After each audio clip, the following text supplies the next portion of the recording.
Mes chers frères et sœurs, aujourd'hui l'Église fait mémoire de Notre-Dame des douleurs.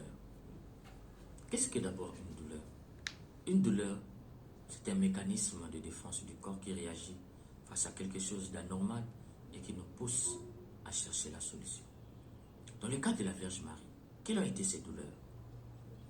À première vue, on peut se limiter à dire que les douleurs de la Vierge Marie étaient celles de voir son unique fils mourir dans des conditions atroces. C'est vrai, c'est très douloureux, c'est pénible de voir son seul fils mourir comme un criminel. C'était difficile. Mais Saint Jean nous dit autre chose par rapport aux douleurs de la Vierge Marie. En fait, pour Saint Jean, les douleurs de la Vierge Marie étaient les douleurs de parturition. C'est quoi une douleur de parturition? Ça dit que les douleurs qu'une femme ressent avant d'accoucher. Et donc Marie ressentait les douleurs d'une femme qui veut accoucher. Qu'est-ce qu'elle voulait accoucher ou qu'est-ce qu'elle a accouché, chers frères et sœurs? Saint Jean nous dit, d'abord, sous la croix, il y avait 4 personnes. Saint Jean lui-même, Marie, femme de Cléophas, Marie-Madeleine et Marie, la mère de Jésus. C'est théologique, les 4 personnes qui sont sous la croix. Qu'est-ce qu'il y a à dire en fait, dans le sens théologique de Saint Jean? Saint Jean lui-même, il représente le sacrement de l'ordre, le sacerdoce. Marie-Madeleine représente la vie religieuse. Marie, femme de Cléophas, représente le sacrement du mariage. Et Marie, mère de Jésus, c'est elle qui a accouché l'Église. Parce que l'Église vit des sacrements. L'Église, c'est un sacrement. Et les sacrements sont nés où? Les sacrements sont nés sur la croix. Et Marie, elle a poussé l'Église sous la croix. À l'incarnation, elle a poussé l'époux et sous la croix, elle accouche l'épouse. C'est pourquoi Jésus va lui dire, femme, voici ton fils. C'est pour lui dire, il est temps d'accoucher cette Église tant attendue, l'Église que nous aimons tant, une sainte, catholique et apostolique. Notre reconnaissance est grande envers Marie parce qu'elle a consenti jusqu'au bout au projet de Dieu.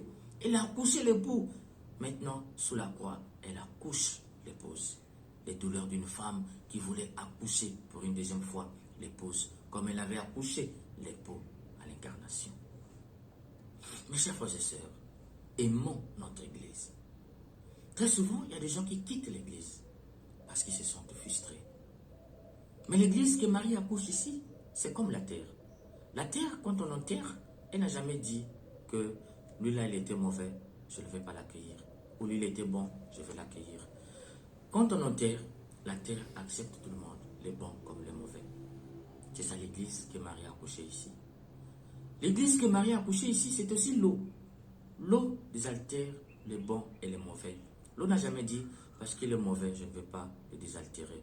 L'eau désaltère tout le monde. C'est ça l'Église.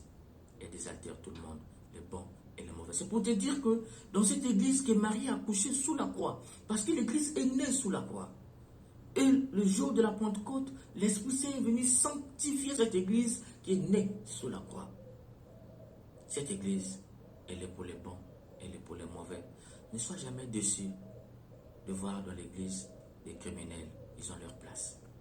Aimons notre Église. Soyons fiers d'être dans l'Église. Vous voyez, aujourd'hui, il y a des gens qui disent qu'ils ont fondé leur Église. Ils n'aiment pas notre Église. C'est bien, on respecte leur avis. Mais ils n'aiment pas celle qui a accouché l'Église, la Vierge Marie. On appelle cela une contradiction ad diactum, et dans la forme et dans le fond. Refuser la mère pour accepter l'enfant. Marie, c'est elle qui accouche l'Église sous la croix. Et à nous aussi, soyons tout simplement reconnaissants vis-à-vis de la Vierge Marie, parce qu'elle a consenti au projet de Dieu jusqu'au bout. Elle a accouché l'époux, elle a accouché l'épouse. Elle est dans l'Église, elle aussi, elle fait chemin avec nous, mes chers frères et sœurs. Soyons reconnaissants vis-à-vis d'elle. En célébrant ou en faisant mémoire de ses douleurs, c'est aussi pour nous une façon de témoigner notre reconnaissance, parce que la reconnaissance est la mémoire du cœur. La reconnaissance nous fait connaître quelqu'un. Tu ne peux pas connaître quelqu'un sans être d'abord reconnaissant. Nous sommes reconnaissants vis-à-vis d'elle, qui nous a donné cette Église que nous aimons tant. Parce que c'est elle qui accouche l'époux, c'est elle qui accouche l'épouse. Le Christ lui a donné l'ordre sur la croix. Et sous la croix, le Christ est l'époux. C'est lui la tête de l'Église.